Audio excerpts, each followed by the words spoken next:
Travel with me from my home to my friend's house in London, with a few stops in between. This was a long day of travel that I did a few weeks ago to stay with my friend for a few days to attend an event.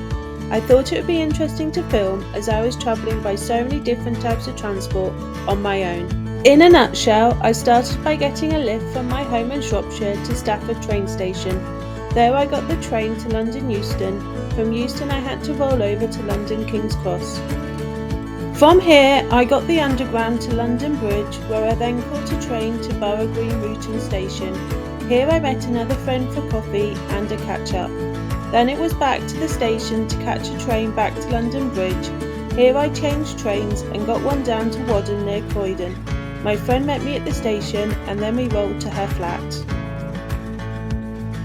As I was going to be away for a few days, I took 3 bags with me: my small green handbag, my grey wheelchair bag and my larger weekend bag. The grey bag clips on the back of my chair.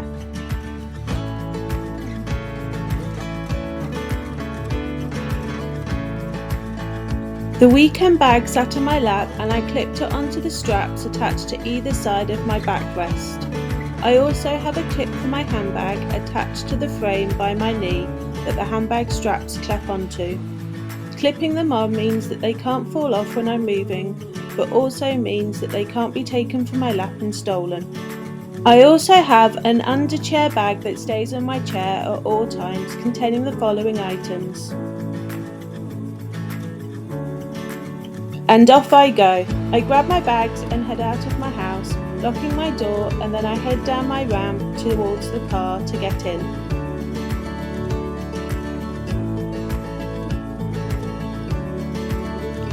Once I've transferred into the car, I help my dad collapse my chair down so it can fit in the boot. My cushion comes off as it has a battery pack to power the air cushions inside that I can control with my phone to change the pressure. I'll do a separate video about my chair setup on another day. It's about a 30-minute drive from my home to Stafford station, although this is my closest station as I live very rural. Luckily it's quite a direct route as I live close to a main road. It's a very scenic route which is nice. This was filmed in the middle of November and it's shocking to see how many leaves are still on the trees. Stafford is a good station to have as my nearest, as it has direct trains to many cities including Edinburgh, Bristol, Manchester, Bournemouth and of course London. The station has a large multi-storey car park with many disabled spaces, including electric charging disabled spaces. These are all also on the ground floor on the side closest to the station, which is great. There is a drop-off pick-up zone as well outside the station where you can park for 20 minutes for free. There is one disabled space here right at the front, which is where we have managed to park.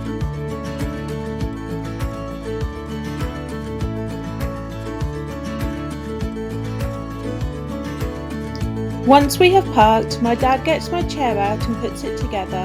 I then attach my cushion to the chair and clip my bag on the back. Then I transfer into the chair and clip my bags onto my lap. Inside the station, I head to the information desk and let staff know I've arrived. I have pre-booked assistants, so they knew to expect me. The app is super simple to use. Select your station and the destination, then the date and train time you are getting. Once you've searched and found your train, click on it to select it. You can also add a return train if needed. Then once you've selected your trains, it'll ask you what support you need. The app also remembers everything from your last trip too, so you don't have to keep adding it every time. Then once you've saved that, it's all set. You'll get a confirmation for your journey a few hours later. Once I was all booked in and had brought my coffee, I headed to the waiting room where staff knew I was waiting. Before my train was due in, I got my bags ready and went to meet staff on the platform to head to the end of the platform with them, as I was in carriage B at the front of the train.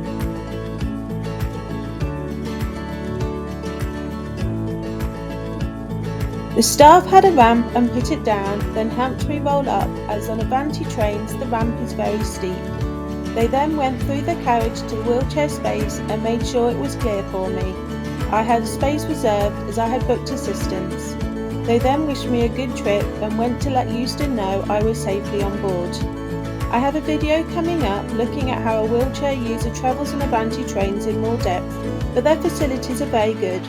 I had a table, my own plug socket and lots of space to the side to allow me to get to the toilet and exit. I sat back to enjoy the journey and read my book. However, before I knew it, we had arrived at Euston. I let everyone else off first, then collected my bags and headed to the door to wait for the staff to come with the ramp to let me off. Euston is the last stop, so there was no rush as the train will be there for a long time. Once off, I then headed up and out the station. The ramps to exit the platforms are quite long and steep. You can ask for assistance if you would struggle. I'm used to these ramps now and know that I can get up them without assistance, so I didn't do this. Once at the top, I rolled through the concourse and left the station. I then started to my way to King's Cross St Pancras. To do this, I headed down the ramp that runs down the side of Nando's.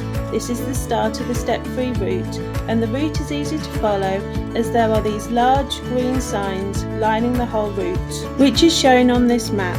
Following the yellow line, it is all flat too. I would normally take the Thames link from St Pancras, but it wasn't running this day, so I had to take the Northern Line to London Bridge. This is a handy route as Euston doesn't have an accessible underground station. However, St Pancras and King's Cross have an access to a large number of step-free underground lines as well as Thameslink. It takes less than 10 minutes to roll between the two. I rolled down the side of the Francis Crick Institute and then went round the corner where St Pancras came into view. I crossed the road at the zebra crossing and entered the station. Notice one of the green signs that shows you the route between the stations.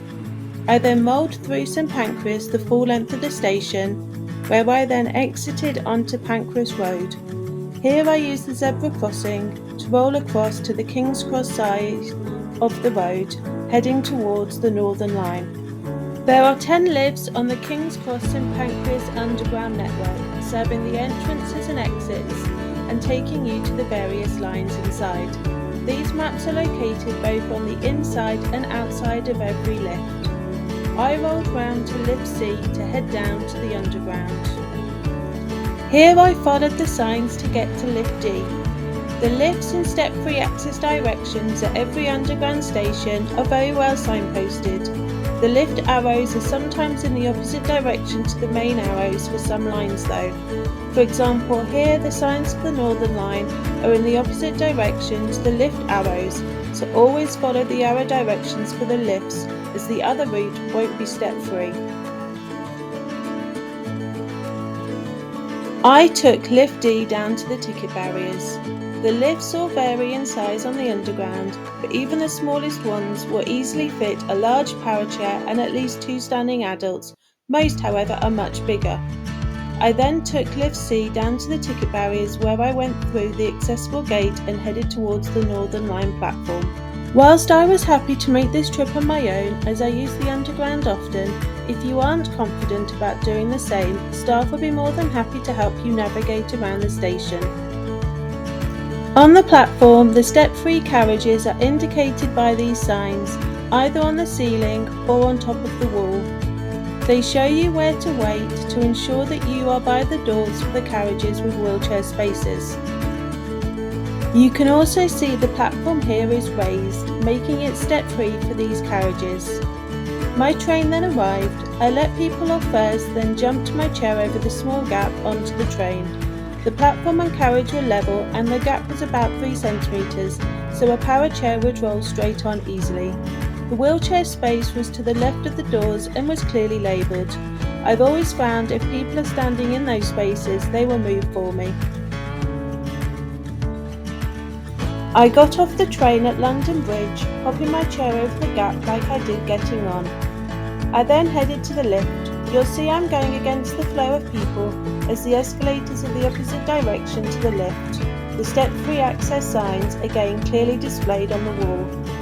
I got in the lift to head up to the ticket barriers, where I then tapped out and exited through the wheelchair gate.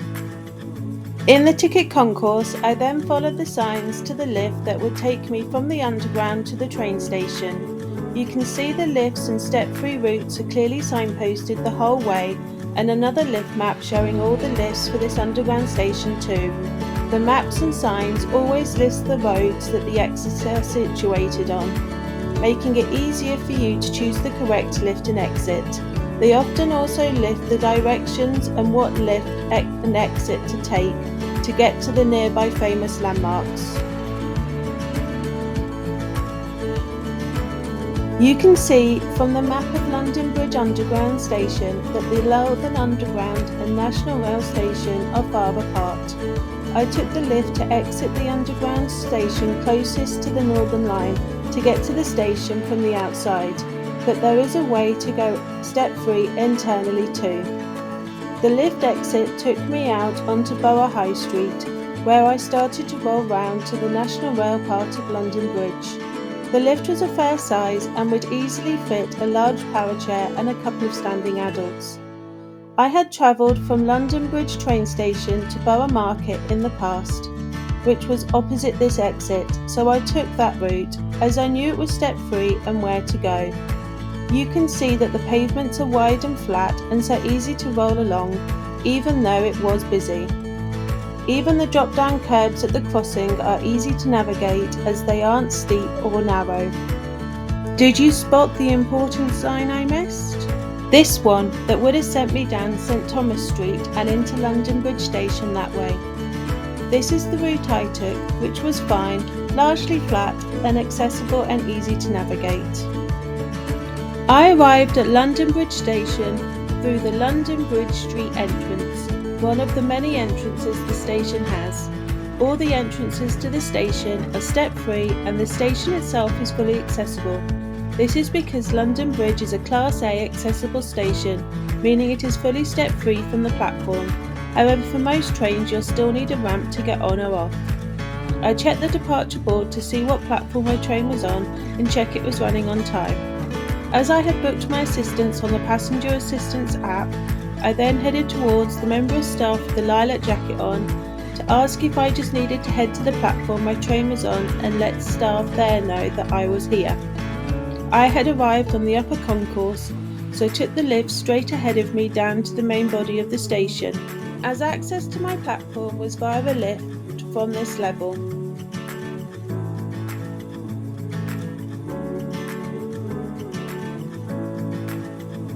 I went through the wheelchair accessible barrier, then headed towards the lift to take me to platform 6 for my train. The lifts at London Bridge are all new and incredibly large and spacious.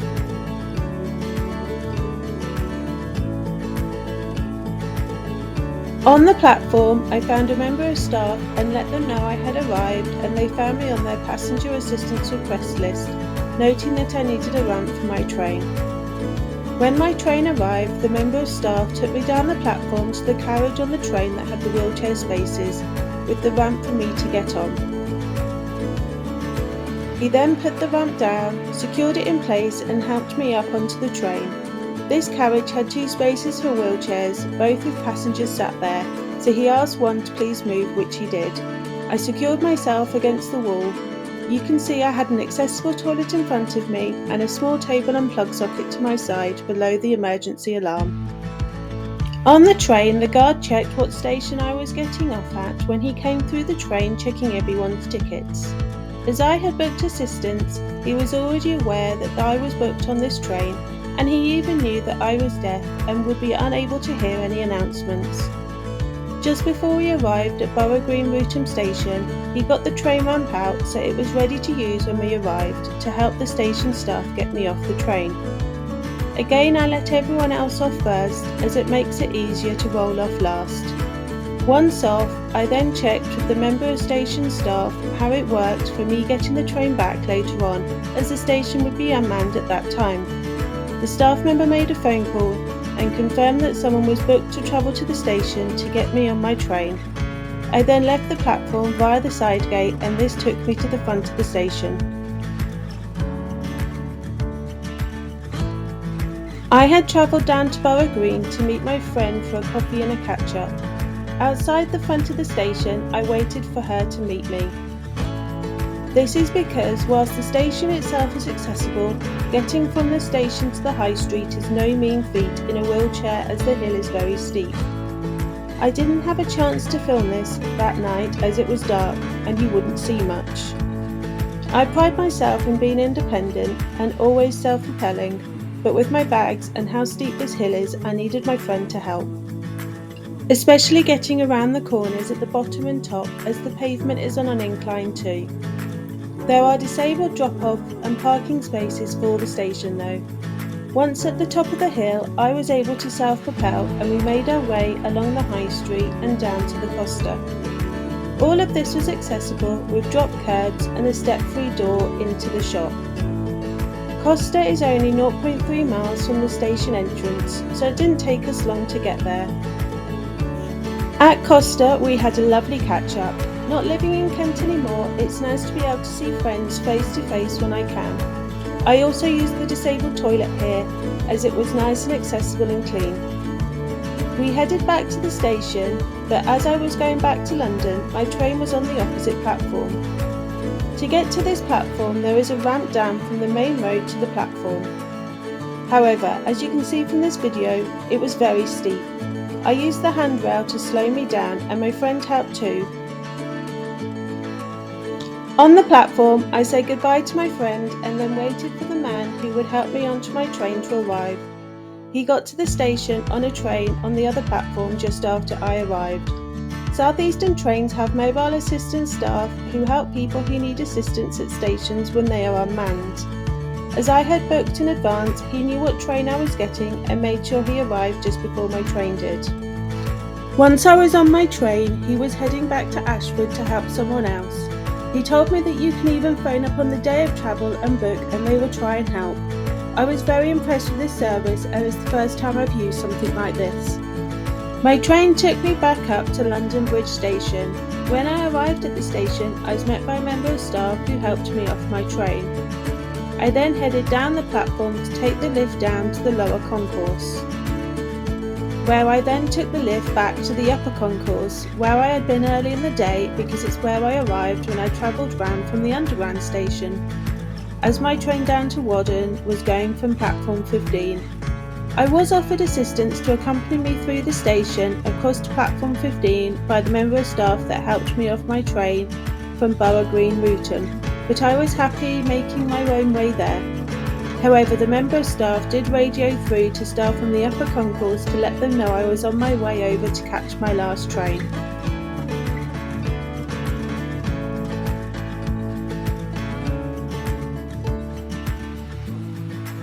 I left the lift and made my way around to platform 15, on the way stopping to talk to the staff by the barriers that I passed to let them know that I was here and would need help getting onto the train.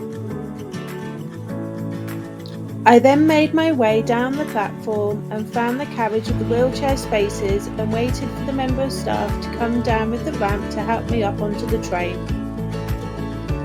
Once on, I headed to one of the wheelchair spaces and settled in whilst the staff member phoned through to the mobile assistance man for Southern Trains to let him know I was on my way to Croydon. Like Borough Green, Croydon was unmanned at this time of the night, so again, like South Eastern Trains, a member of mobile assistance staff had made his way to Croydon to help me off. He was waiting on the platform with the ramp to help me off the train, however it was too dark to be able to film this.